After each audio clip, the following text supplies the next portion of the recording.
Fáilte and welcome to Poetry of Place. This is a selection of poetry readings presented by Ballygar Eco Culture. Ballygar Eco Culture is an online initiative set up to promote and celebrate the many ways that culture and nature inspires each other. Má bhíonn ag cant fibreagach swinche Ballygar, is gale da gwini in Arlesh le Paris na Nav. Opening lines from the poem about Ballygar, written in the 1820s by Antonio Raftery, one of the last of the travelling bards. He extols the fruitfulness of the local countryside and praises the people for their generosity that's still there today. But unfortunately, we cannot all be there for the carnival, and as Raftery said, be able to enjoy that heavenly place. But we can still gather and share poetry. The parish of Newbridge in Ballygar is a small place in size, but it has a global reach through family and friends. Immigration forced in some cases people to leave and seek a better way of life. And I'm delighted today that with Michael Nolan and Michael Connolly in Ballygar, we are joined by poets in other places. John Goodby in Yorkshire, Verena Tay in Singapore, and Rhea Seren Phillips in Llanelli. So, to start us on our wanderings, our first performance is from Ballygar, and more specifically from a native of Tullyroe, someone who is highly respected as a local broadcaster and a collector of folklore. Michael Nolan is joining us from Pat Greeley's Coffee Drop Cafe. And I invite you, Michael, now to come onto our cyber stage. Thank you very much, Margaret. When I was a young chap growing up in Ballygar, which is a good while ago, there were 15 pubs, one of them being Ryan's. And Benny Ryan, as well as being a publican, was an auctioneer. He milked 3 cows, and he also had a travel agency, as had his father before him in the 1900s. And John was this man's name, John Ryan, and he had tickets for the Titanic. And in the middle of February, in 1912, 3 men from Castle French, Martin Gallagher, Tom Smith and Tom Kilgannon, came to Ryan's with the sole intention of going on the Titanic in April. Their pact was, we all go or nobody goes. So when they arrived, John Ryan had only 2 tickets. So these are good customers of his, good friends. What did he do? He immediately thought that he had given a ticket to his son, who was 20, John T, a few days before that. And he says, sure, I'll go and get the ticket from my son. So he went and requested a ticket back of his son. Now, John wasn't budging. He says, I'm half packed, and this, yourself and my mother agreed that I would be going on the Titanic.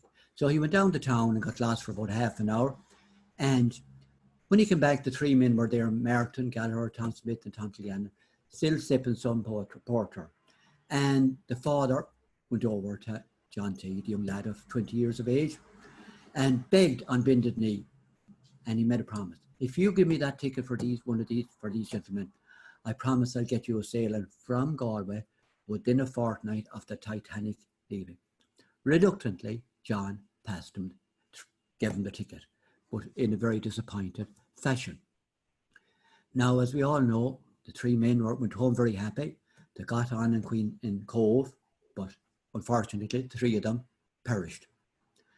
John T got the sailing all right, as the father promised, and he was in America. He was in America a week before he heard of the Titanic disaster. He was a good, sensible young fella of 20. He did great work. He got work in the post office. Not alone did he progress there, but he helped Irish people who came home to get lodgings, to get work, and some of them hit in hard times. And he was very, very helpful to them. Now, we're unsure as to who wrote the poem, Home Longings, but it is definitely dedicated to John T. Ryan. And here it is. Were I to live my life again, I would not wander far. I'd settle down in a friendly town called lovely Ballygar. I take my ease beneath the trees from city's noises fair and live my life away from strife in peaceful Ballygar. Oh, dear to me is Mary's Hill of shady hawthorn bowers, to Muckanya beside the rail where we whiled away youth hours. Those Halcyon days will ne'er return, since enough I've wandered fair. Still in my dreams I fondly yearn for home and Ballygar. I've seen suns rise in every clime from gorgeous east to west, from Horseshoe Falls to China's walls. I've tried to build my nest. I've seen the strange midnight sun in frozen regions fair, yet my thoughts turn every one back home to Ballygar.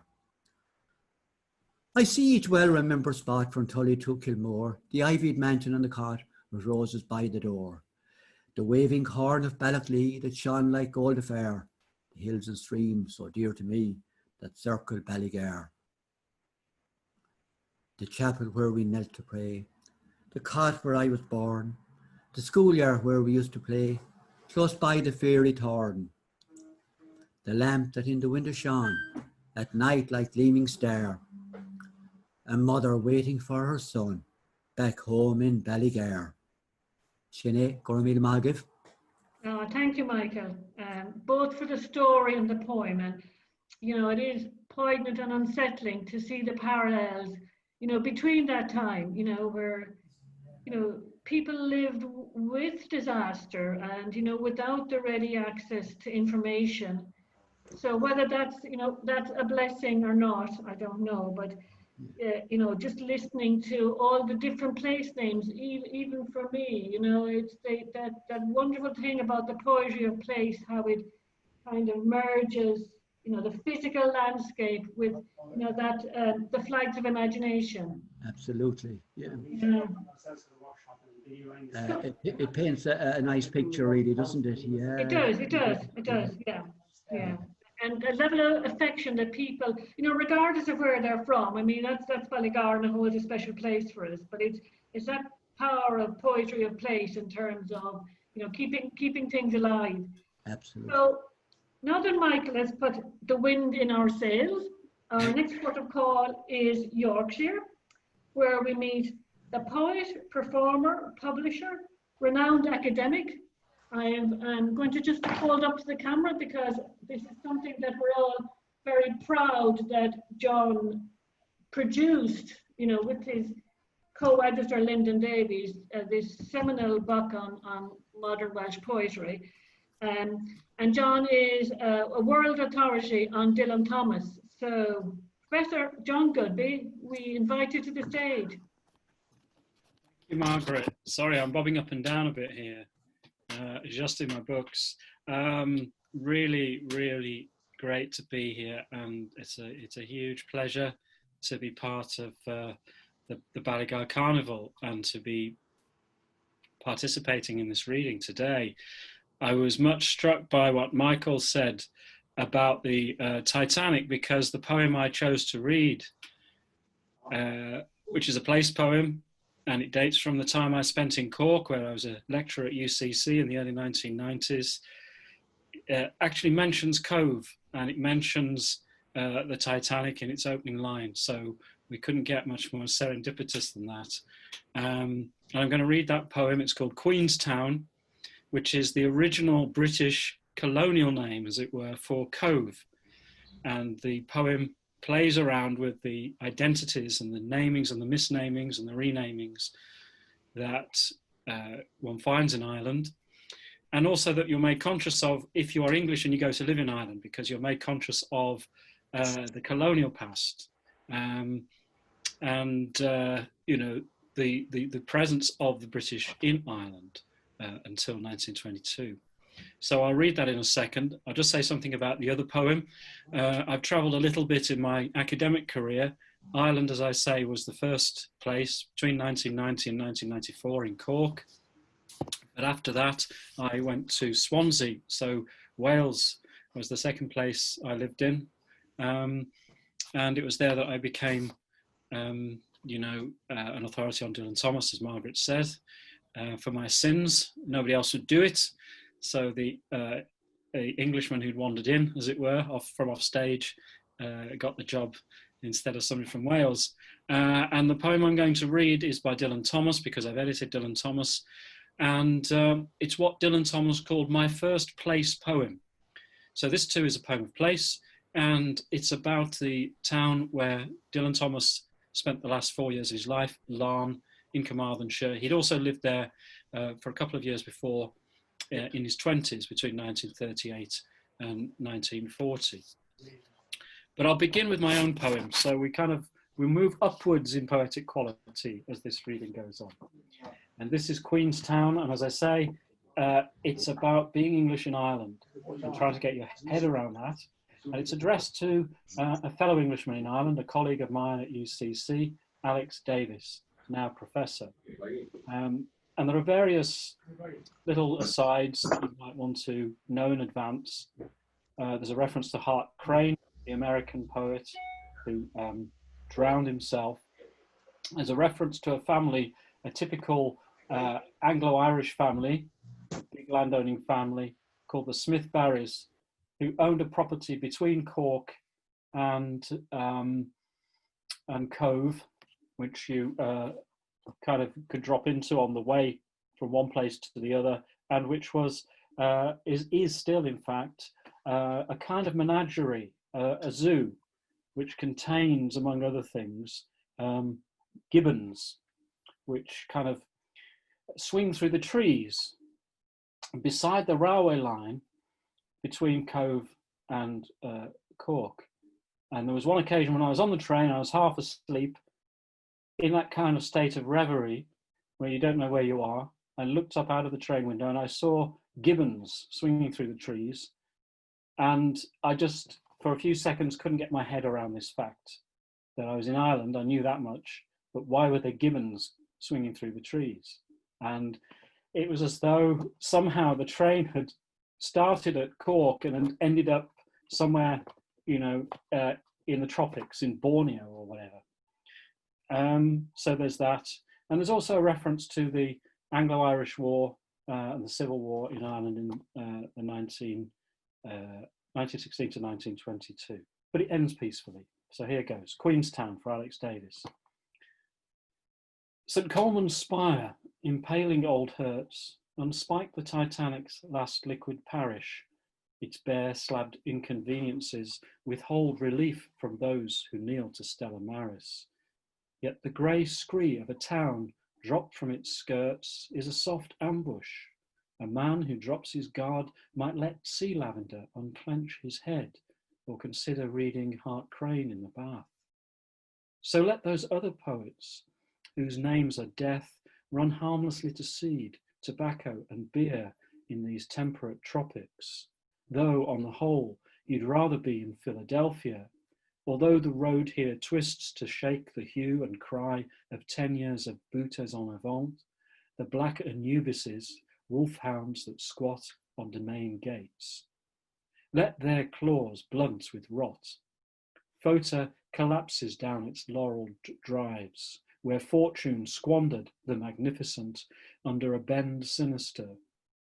Famine sold off his hacks and oxymoronic steam yacht, although the Cork Cove trains would be compelled to halt for Smith Barrys. The wildlife park and arboretum still gloss each tenant, but prove you can't step in the same river once. And what was it you saw once from the train, gibboning through trees? You left from Cove, true, but for 5 seconds those woods were Malibu surreal, mistaken, like the Cockney who believed he was being addressed as Sir, not So, for weeks.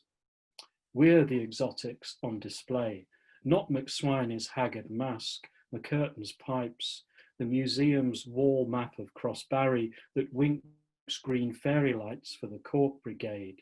They drilled past Wet Gulch tans laid out like game. Perhaps Iro-Anglish, our identities, Irish like Cove to its nonce-Irish name, are dissolving gently as the town shuffles down through fuming roofs in the deck of cards. Its housefronts sport a flaneur's orchard pinks, blues and yellows. They drop to the sea, tides that mooch among tea bags and mackerel guts opposite Aeneas lanes. Past the palms, Crimean cannon, joyriders Alcatraz lie butter mountains anchored in the offing, a blast furnace deliquescing in mist, reflections of ideal disorder. Like some new species of consecrated bread, they are cast on the waters of passage west.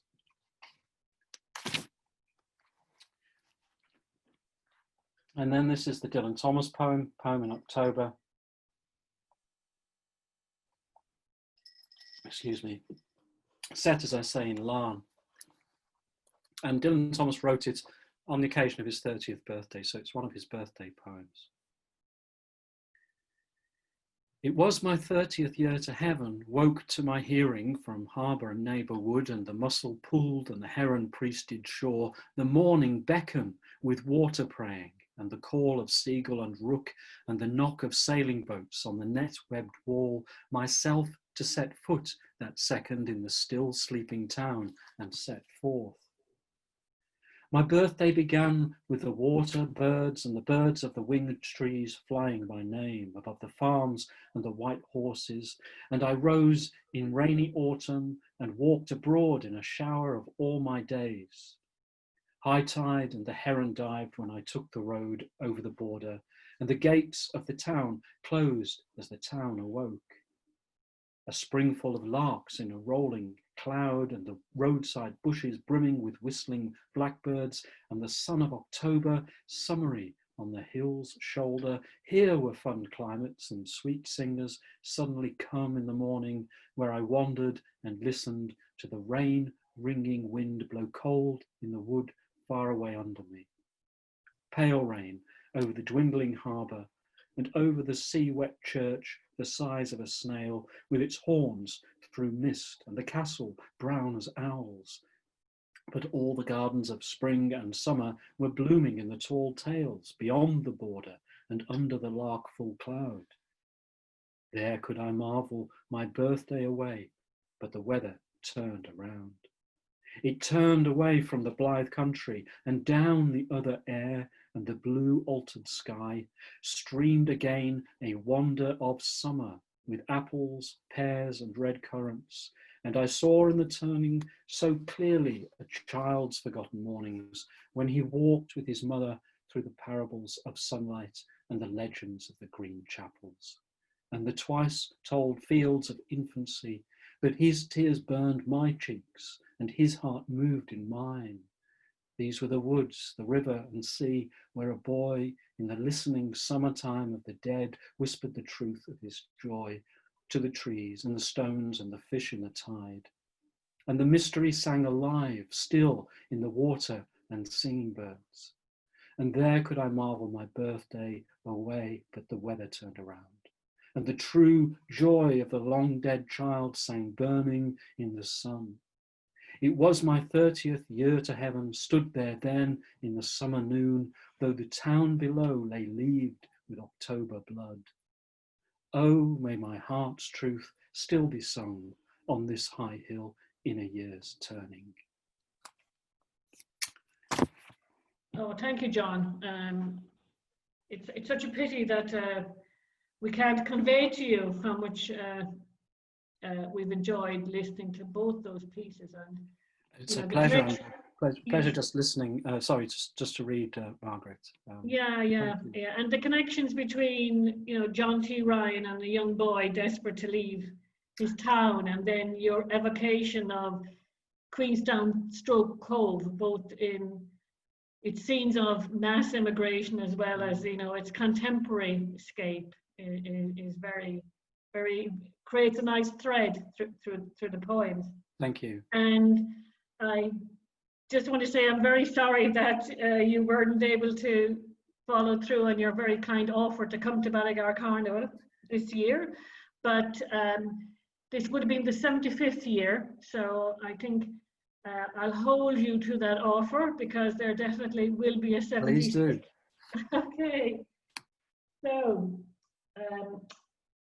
from traveling across the globe, it's after midnight in Singapore. So I think we'll all extend a particularly warm welcome to Verena. I was going to say it has to be a digital bula bus for poet, playwright and performer Verena Tay, and who has also very thoughtfully, you can tell us the backdrop, Verena, as I hand over to you. Thank you so much, Margaret, for inviting me and allowing to be part of this event. The poems that I'm going to share with you are actually, well, they can be read out, but it makes more sense for me to show you the poems because they were written to be seen originally. All right, so I'm going to share screen now.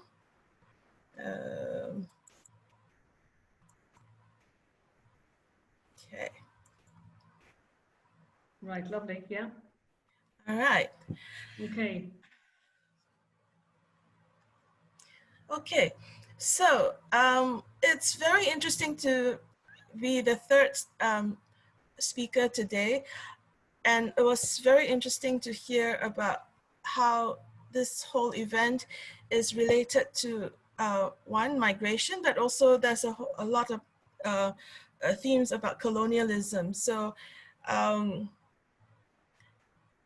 with regards to Singapore, all the way here in Asia in the East, all right, so Singapore, at least modern Singapore, was founded in 1819 when Sir Stamford Raffles decided, okay, to find a place where the British could have a foothold at the tip of the Malay Peninsula and, you know, to do business and all that. And that's how he's recognized as the modern founder of Singapore. But then fast forward 200 years, all right, and in 2019, there were a whole bunch of bicentennial celebrations to remember the event, but also to kind of celebrate how far Singapore has come over the 200 years. And as part of the celebrations for the bicentennial, the Singapore Heritage Society organized 4 walking tours to explore historic places of worship in the city center area. So after Sir Stamford Raffles founded modern Singapore, people from all over the world, especially from different parts of Asia, primarily from China, from India, from, you know, different parts of the Malay Peninsula, the archipelago, Indonesian archipelago, they all settled here in Singapore to do business. And eventually they became, their descendants became the citizens of Singapore. So these historic places of worship encompass a whole spectrum, from Chinese temples to mosques to Hindu temples. So I participated in all of these 4 walks, and I created various meme poems based on, as a kind of a response to what I saw. So let me share with you the very first one that I posted online. You can find these memes actually that I created in my Instagram account. Yeah. All right. So Palm Lim said, "Here where we search, fussy and vain like tai-tais, for the next fad, the saint will not be moved, but for how long?" So this Kramat Habib Noor is a shrine for a Muslim saint, and his shrine so happens to be right smack in the middle of a big construction site right now for the extension of one of the tube lines that are happening in Singapore. So there have been a lot of construction over the years as Singapore has built and rebuilt itself. And as you can see, the contrast here between the very modern buildings in the background against them in the foreground, parts of this shrine. So how long this shrine can still exist amidst all this construction, we will have to see. And the next one, okay, precarious. We are the same age, existing at man's whim.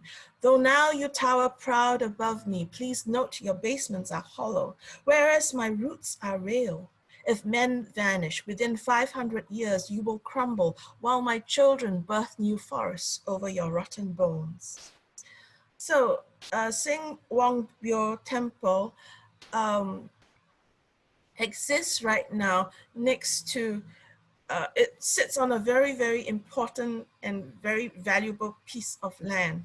And all around this temple, over the years, these big, huge office buildings have been built. And in the courtyard of this temple was a very old banyan tree. And that banyan tree is very historical in the sense that it was a meeting place for Chinese poets in the beginning of the 20th century. Anyway, the original banyan died, and now its child exists, and it has grown as the new buildings, new office buildings around it have been constructed. And so this is my response, the contrast between old and new, and culture versus commerce. All right. Now, Thian Hock Keng Temple is a very beautiful temple, and its chief deity is the goddess Matu, the sea goddess. And it is the most beautifully preserved temple in Singapore, Chinese temple in Singapore, because it was one of the earliest temples. And its construction is very intricate because it's really based on old Chinese techniques. So there are no nails were used in its construction. It went into through an extensive renovation in the late 1990s, and then in 2000 it reopened. So it is very beautifully decorated, and as you can see from this picture, one of the key elements that you will find in a Chinese temple are images of guardian deities at the entrance of the temple. So, dilemma. My duty is to keep evil out, preserve holiness. I am not contracted to fight changing winds. If people today require new forms of succor, who am I to forbid entry? So amidst all the beauty of the temple, this image, this contrasting sense of the modern and the ancient stood out to me, and I had to take a picture and I had to make a short poem out of it. All right. Now, when the Chinese coolies came to Singapore to work, during the 19th and the earlier 20th century, all those migrant workers, they did not have support at all, except for those who came before them. And depending on like which region of China southern China you came from, you found help from your so-called fellow kinsmen, or your fellow from people who spoke your own dialect. So they formed what was known as self-help associations, and these self-help associations eventually were able to create buildings to house their activities. So you can see here the floor tiles belonging to 2 of such buildings. And why were they included in this tour? These 2 buildings included in these tour of so-called historical worship tour is because these self-help associations had patron gods, and a certain portion of these buildings are devoted, in a sense, to worshipping these gods. So what was key for me when I went into these buildings, these two buildings were built in the 1920s. And what stood out for me was the fact that although these buildings have undergone various forms of maintenance over the years, the original floor tiles were there. And for me, that spoke a lot, because since Singapore changes so fast, buildings come, buildings go, things are renovated, very, very quickly. And the fact that there was still these original tiles there, for me, was so powerful. Historical evidence. Tiles have no voice, yet to willing ears they speak many stories about passing feet. Oops, sorry. All right. Now, this particular mosque, Masjid Jama Julia, sits right in the middle of Chinatown, and it's situated right next to one of the oldest Hindu temples in Singapore. And that Hindu temple is very, very, very noisy all the time, with drums beating and trumpets blaring. But right next door is this very, very quiet mosque. And on the grounds of this mosque is a very, very special garden, because it's never been built up. And the fact that there was such an open space still available in the middle of Chinatown, just passing peacefully away, was quite amazing for me. Space, where time passes as a leaf lives and dies, a coconut palm arches, a tree ring grows.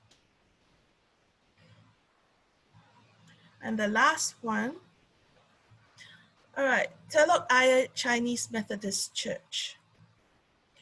And I will read it first before I explain why this church is particularly, has of particular resonance for me. Time machine. The phone in our hand demands our present attention, reminds us about our future, records our past. We live our own history, whether we are aware or not, whether we like it or not. All right, so this is a picture of the model of Telok Ayer Chinese Methodist Church. And this church was built in the 1920s, I think it was. So why is this church significant for me? My mother, her family's conversion to Christianity happened with her grandmother, so my great-grandmother. And that conversion happened around 1930, 1931. And how that conversion came about was because there were a lot of deaths in the family. There were a lot, my great-grandmother felt compelled to become a Christian. And in so doing, she started going to Telok Ayer Chinese Methodist Church. And one of the amazing things that happened for her as a result of her conversion to Christianity was that she learned how to read. And because prior to that, she did not receive an education and therefore could not read. And she specifically learned how to read the Bible in Hokkien so that she could read the good word herself. And because of her influence, the rest of the family became Christians, and so therefore affected how my upbringing, etc. And one of the key things that my mother was tasked to do as a child she and her older brother would be to walk grandmother to church every week, and they would walk her to this church. So.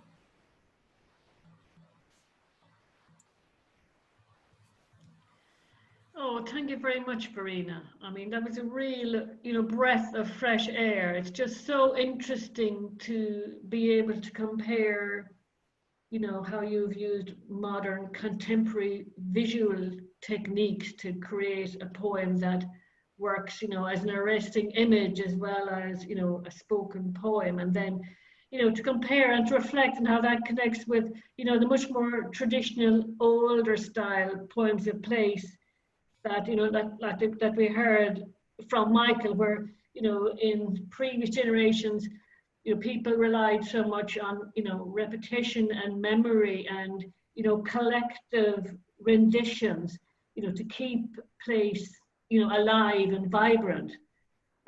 So I'm just going to talk a little bit more on that theme now and read one of my own attempts. But because I did a poetry project, as you know, over the past 2 years in the Ballygar area. And, as Michael said, earlier poetry safeguarded, our sense of place and protected our cultural identity. And during the course of that, I'm very grateful to Ballygar National School because they shared with me a history book that had been created by the school pupils in 1977.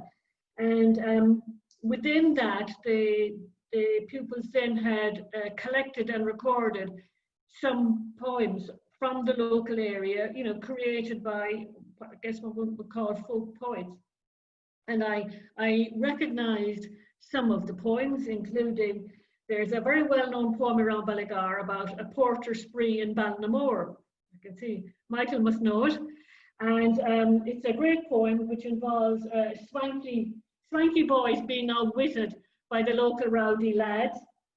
And between the guest etiquette and the shopkeeper lists and an ambush at the bridge, the provisions for this party ended up in the River Shannon and surfaced again down near Killaloo to the enjoyment and refreshment of some local fishermen.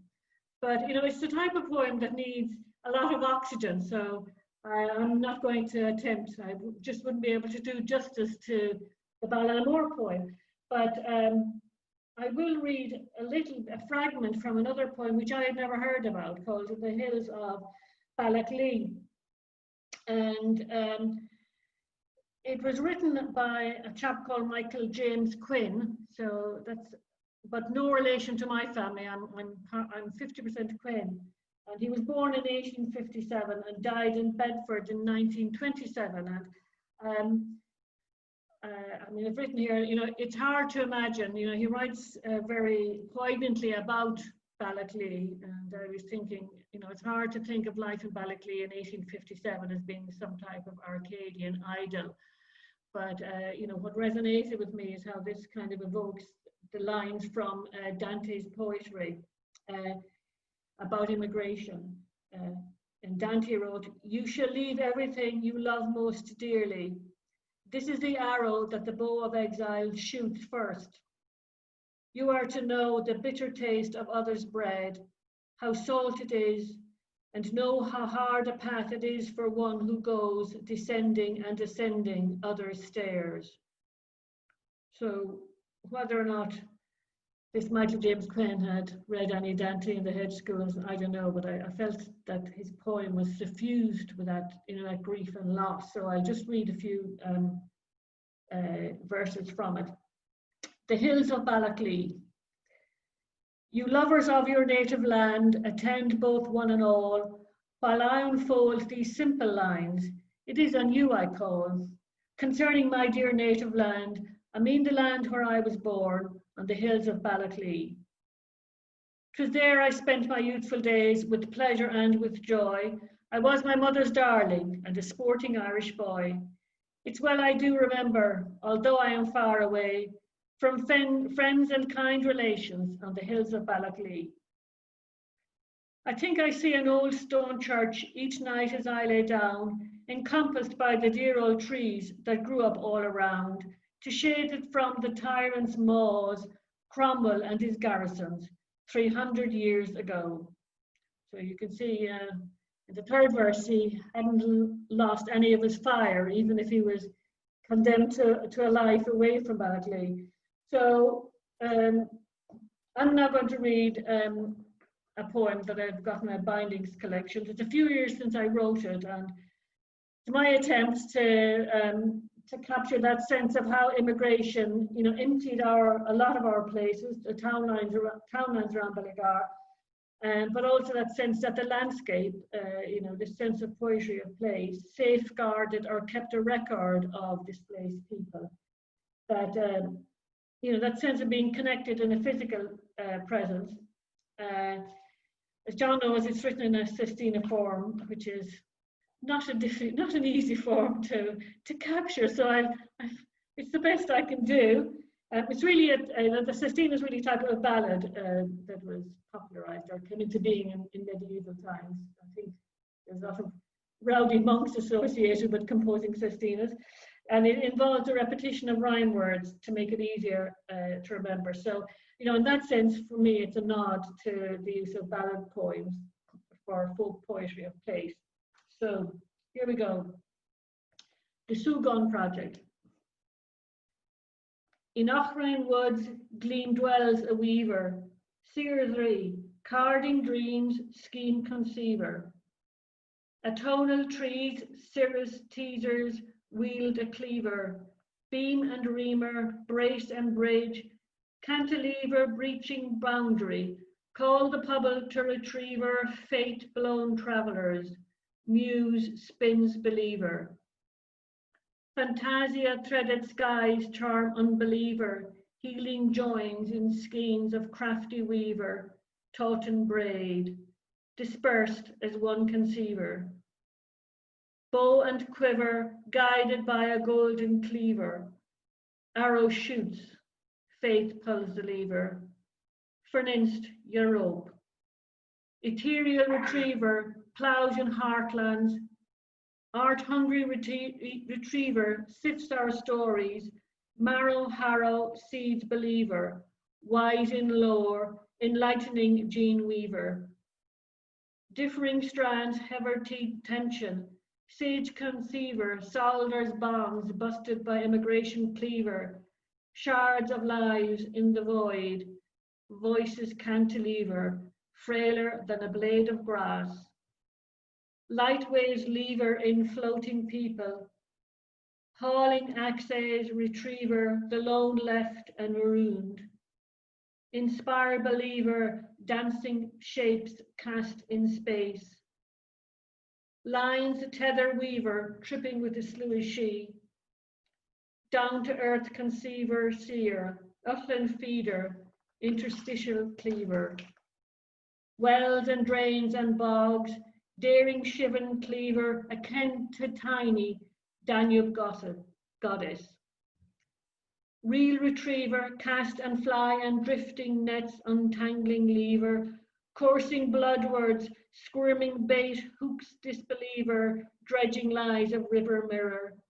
Take your chances, weaver, minerals sharpen song sediments, arcane conceiver. Moving fingers cross the page, crack conceiver's code. Move on now, narrator, take the cleaver. Surgeon, sheaver, trefoil knots. Trust the lever, breaking words. Rotate the soil, creating fields. Retriever, cartilage and sinews. Rattling bones, dance believer. Grace this morning, flanner, orisond, pigtailed randy weaver. Canteron, pishrobe lever, thorned retriever. Entice back sea lever, mehel feed conceiver. Query not believer, we are the weaver. So that's that. So on that note, I'd now like to invite Rhea Seren Phillips. Rhea is over in Connolly right at the tip of the beautiful Gower Peninsula. If any of you haven't been there, you should go. It's one of the most beautiful places on earth. And it's across from Swansea Bay. And like Verena, she has visited Ballygar and stayed with us in Quinnan as well. And she has recently completed a PhD in creative writing. So heartiest congratulations to Rhea on that magnificent achievement. So she's a graduate from the University of Swansea and is a published poet. So welcome to you, Rhea. Hey, thank you for inviting me. So the poems I want to read today are kind of prose poems. So I'm going to start by reading the poem out, and it's going to be followed by supporting prose that explores poetry and nature both of the Welsh countryside through its history. So the first poem I'm going to read out is Yamor-clad Crawlers, and it looks at the arrival of Irish immigrants in the 1840s following the potato famine. And what happened with the mud crawlers, as they were commonly called, were that they got up to, quite a few of them arrived in Newport, so a law was passed preventing them from leaving from the dock, or leaving the boats onto the dock. So the captains used to leave them off down by St. Bride's, so they had to walk through the mud to get onto land. And many of them drowned during this time, and we're still finding the bones of children even now. But what's quite interesting is following their arrival in 1848, it was one of the first recorded race riots in Wales, where an Irish man stabbed a Welshman, and that resulted in a mob, which was very quickly disbanded. But it's very interesting how their arrival, how multiculturalism and immigration and our relationship with Ireland, it was very interesting to explore that aspect in this poem. So I'll read it up now. Natter's Act by Netter's Act, Captain Quicked as Captain Quacked, Cricks echo through bemired cracks, Ysbrydion your mud will lie beneath Ysbrydion your mud, hooks lost in mud dark, starks ochre tracks, Ysbrydion your mud, Ysbrydion your mud. The slows are envious of foreign footfall, Martin turbid Irish feet slot into a muddied sea, hungry and ravenous for bitter treat meat. The knuckle-heavy watch their progress with curiosity as whistles unsettle the air. Twittering lanterns search for immigrant shadows in the periphery of his vision. The water being had sensed they were coming. There had been a bitter taste at sea for months. A slight turn of foot would be their death. It felt the bones of their children cease movement in a quick mud of its absent tide. It returned to its lair in the canaverous hits. It would take them soon. The fortunate ventured under a hardened path and away from the sea, but their conceality will tear them asunder, easy picking from the crows. The second one looks a lot more at the Welsh landscape and Welsh history, and it looks very particularly at the Devil's Bridge. So the poem amalgamates the original myth of the devil visiting Ceredigion and how he traded a woman's cow, or rescued a woman's cow in exchange for its soul. And the poem combines the voices of Mary Tay, who has Irish connections, and William Wordsworth, as well as Gwerthol Meckin, who, even though she didn't write about the bridge, exposed the peasantry of the poverty within Wales.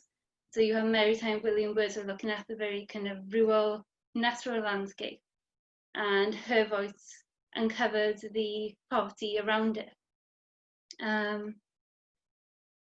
So it's called Ponte Vanac.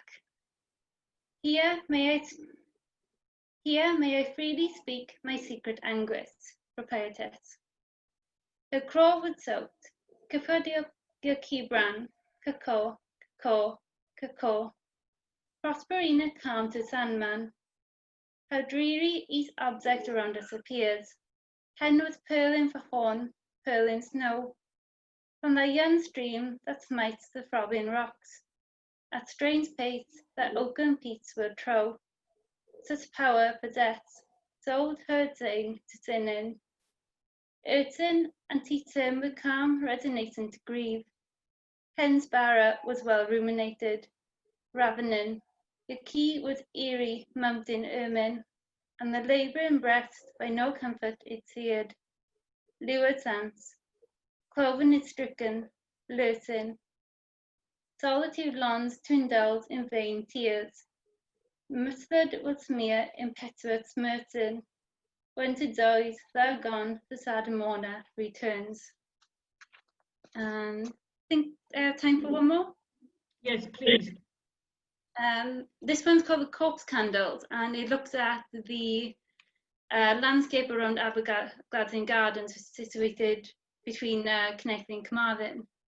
And even though Abergladsyn Gardens is picturesque and stunning, it has a very turbulent history.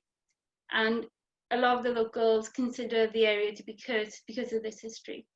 So this poem looks at the natural landscape, but it also exposes the history beneath that landscape. In particular, the Battle of Coed Lathen, which was where Llywelyn ap Gruffydd massacred the English, which gained him a reputation, but also gained him a lot of more land and more respect within the English. But it also has a very natural and religious connection, again with the curse, but this is shown in the prose with the blue rooms where there's a hunting of the 5 maids. So the beautiful landscape is always underpinned by the hunting aspect of the poem. I'll just read it. The corpse candles. From the corpse, the deer stared breathless and claimed the heart of me. Deathless with anticipation, I yawned, livid flesh. Rived arteries, dawned canoe, lobotomized is truth, yet how a teg stole a cream tooth, the essence of nitric myth. Threat stretched, spliced, and aching, yet pith against the constraint of the whole. Turn to the devil at your door. Deer ruminates acceptance cud. Newt draws an isoplex through mud and realigns its strange distance. Deer mutters to non-existence. Abergladsyn Hill, the Battle of Coed Lathen, 1257. Llywelyn ap Gruffydd massed here once as the English thundered into Wales.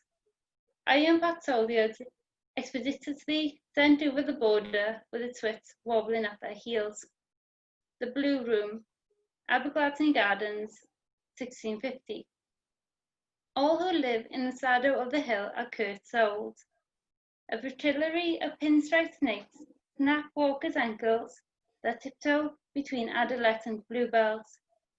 Bits of Anthony Rudd once beheld its potential and saw a cloister emerge from the shadows. Simmering emerald and sepia in the gloom where puddled orchestrate light into jeweled illusions.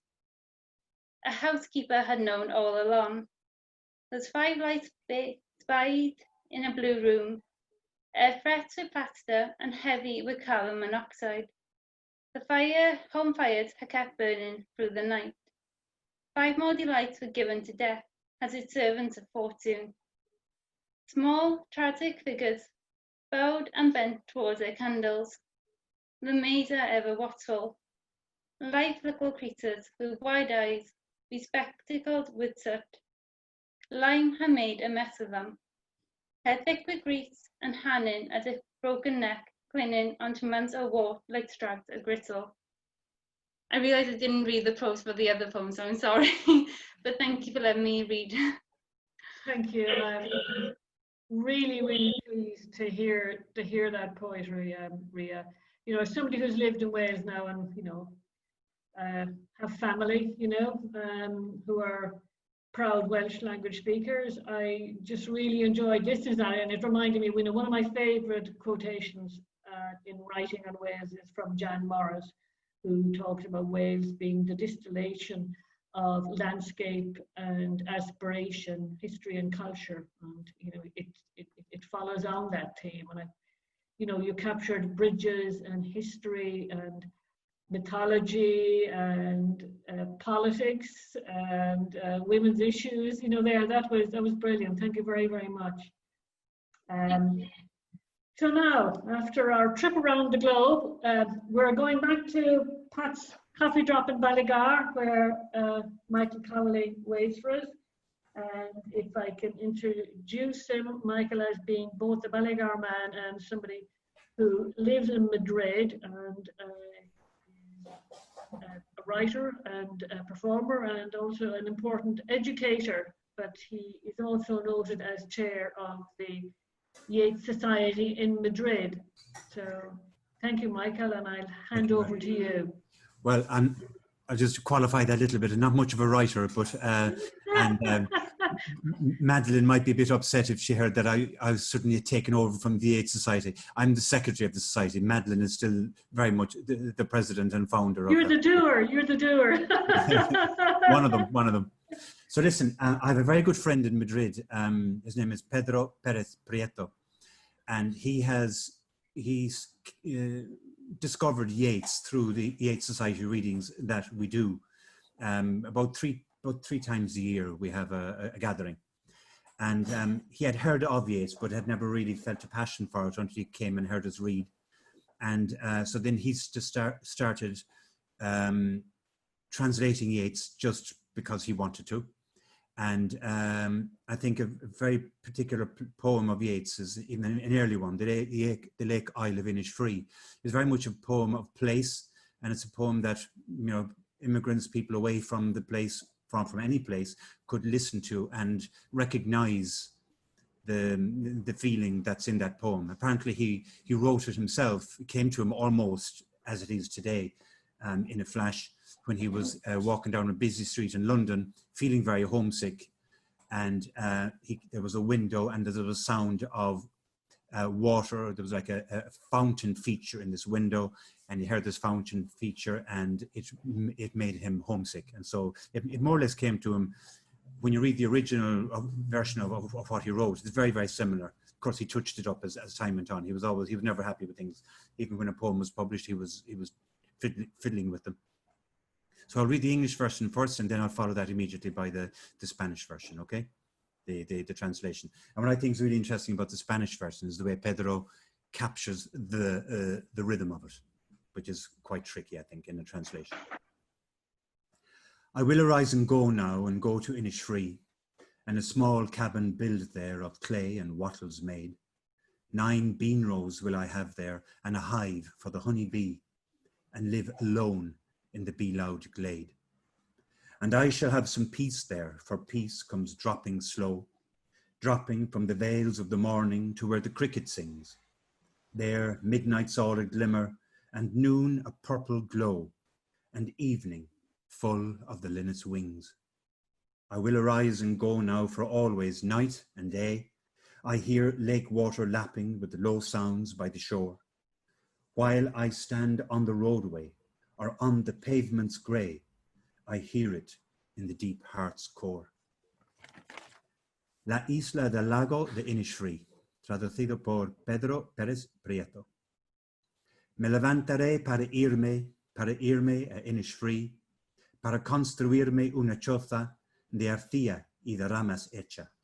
Tendré en 9 sucas habas una colmena, y ahí viviré solo en un claro donde susurre la abeja. Y allí tendré algo de paz, pues la paz gotea lenta desde el velo matutino hasta donde canta el grillo.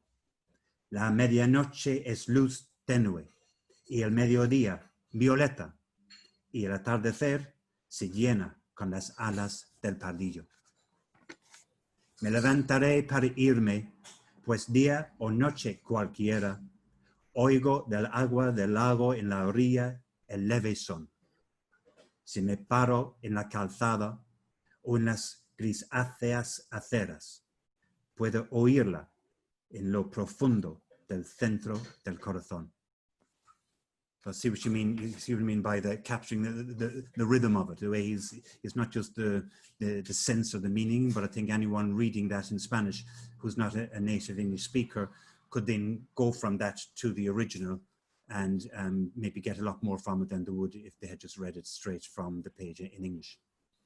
The second poem I'd like to read is called Map and Atlas, and it's by a Sligo poet called Joan McBreen. And I met Joan for the first time in Sligo a few years ago.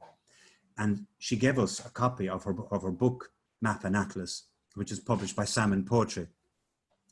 And I read through it, and there was one poem that really stood out for me. And then is the title poem of the book. So I was telling her that I had actually took a photograph of it and I sent it via WhatsApp to my aunt in America, who's been like 50 years in America. And you're talking now about, you know, poetry of place, and this is very much a poem of place. And my aunt loved it. She really made a connection to it, or felt a connection to it. And I was telling Joan about it, and then how happy my aunt was to receive it. And you know what she did? She asked me for my aunt's address, and a week later, my aunt sent me a message saying that Joan had sent her a copy of the book, the whole book.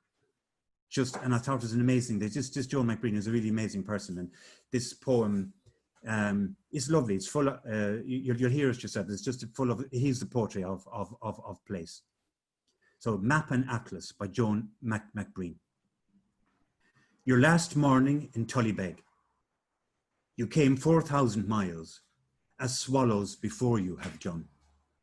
In cold rain, after you left, I walked to Rushing Duff.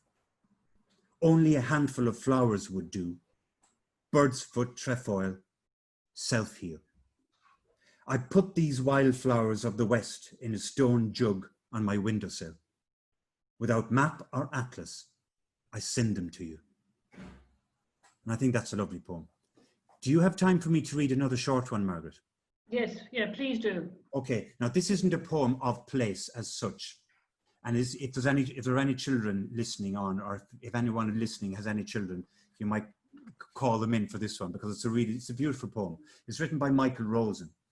And when I was teaching in England, I heard a boy recite this in a poetry competition. So even though it's not a poem of place, whenever I hear this poem, I think of that place, if that makes sense. So it's called, I Used to Have a Little Red Alarm Clock. And it's by Michael Rosen. And it's a lovely poem. I used to have a little red alarm clock. It was my dad's.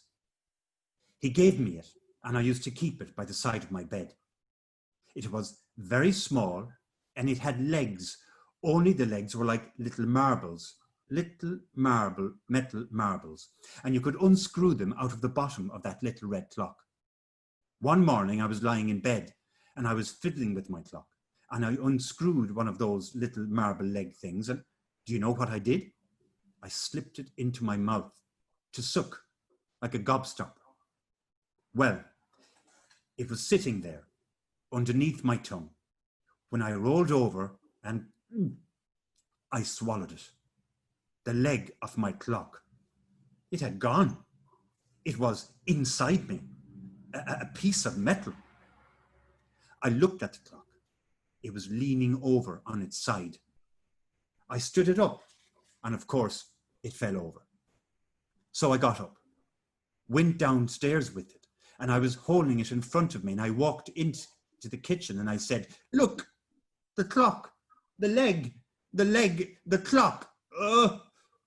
And my dad took it off me and he said, what's up, lad? Did you lose it? Not to worry. It can't have gone far. We'll find it, and we can screw it back on here. Look.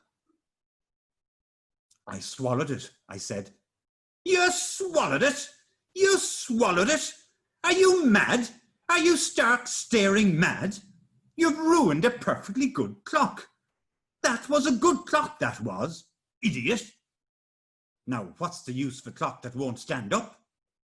He held it out in front of him, and he stared at it. I looked at it too. I was wondering, what was happening to the leg? So it's not a poem of place, but it's very much in my mind a poem of place because it reminds me of a particular place. That was wonderful, Michael, and Thank you, Margaret. I was delighted to have the opportunity to showcase your great performance in oratorical skills as well, because that's, I was just going to say about that it's about poetry of place, but also about the place where poetry is. And too often perhaps we think too much about meaning and less about sound. So hearing you recite Inish Free in Spanish, that invited us to think about sound and not just about meaning. And both of those, I mean, I know this is something that John Goodby can speak about much more articulately than me, but this is where where it's great to be able to move poetry back towards listening and sound, and perhaps away from too much of a focus on meaning. I'm going to close now with a poem about growing up in Ballygar. It's I guess it could be it's a bit sentimental, as a lot of the poems of place are, and it was written specifically, or started being specifically about a fine old apple tree in the back garden of our former home, which is like just a couple of steps up the street from Pat's Coffee Drop. And I hope that the murmurings of our poetry event today will also bring pleasure and peace in these times. So I'm going to finish now with Queen of the May. Apple times and climbed the tree days, laughing with rippling delight, arms outstretched, tickling the sky, a gold green crinoline, childhood playground. You were our stage, our setting, our shelter. Sneaking up on Kane's shed, dare diving into the hedge, perching breathlessly, spying secretly, hiding dreams. Machinations, negotiations, wars fought, teams aligned, swinging forever on branch and bough, there in all the glimmering photographs, running to you, running past you, running around you. Time wrapping and unwrapping the fabric of the seasons, billowing with greenery in summer, preening with flowers in spring, gaunt and venerable hag in winter. In autumn, you shared the fruit with us, with birds, with memories. When they leaned the ladders against you, it was she who climbed up to collect the fruit. I watched them from the kitchen window. We picked the apples to make tarts for her funeral lunch. The children crowded around you in the dark, away from the adults, drawn to your leafy embrace. We lie here now and hear you breathing, the roots stretching out beneath us. Our murmuring lives. So, before I finish, thank you very much. I want to thank you all for the effort and commitment for taking part, but I particularly want to thank my son, Jack Hannigan Popp. I don't know if he will reveal himself on screen now, but thank you, Jack, for making this possible. It was lovely to be able to do this with all of you, and I hope that we'll see more of these things happening and that people can follow our creative endeavours on the Ballygar Eco Culture Facebook page. So, Sinead, thank you. Thank you, Margaret. Thank you. Thank you so much. Yes, that's fine. I would just pause there, and it's fine, so we can cut off the last bit. So we'll just top and tail this to go out. But thank you all for taking part. I'm feeling quite emotional now, seeing you all in different parts. I'm thinking, oh gosh, wouldn't it be great to be able to get together again soon enough, I hope. I think you made it just long enough, Margaret. It's very, very good. People, you go much longer. And poetry is such a rich meal. You can't take too much of it. Yes, yeah, You know, yeah. you can take it all in, you know what I mean? Okay, so what I should tell you all actually is this can be edited slightly and it'll go through to the Carnival committee, and they will now put this on their YouTube channel as part of their online carnival. So it will go on, I think at 5 o'clock on Monday, but I can send you the link. And then it'll be there and people will be able to, you know, view it as they Share it all please. over the place. Yeah, yeah. So that's great. Thank you ever so much, everybody, and enjoy the rest of your weekend. You too, Margaret. Thank you, everybody. Bye-bye. Bye, bye, Bye. Bye-bye. bye. A special good night to the coffee drop. Okay. Say hello, Michael.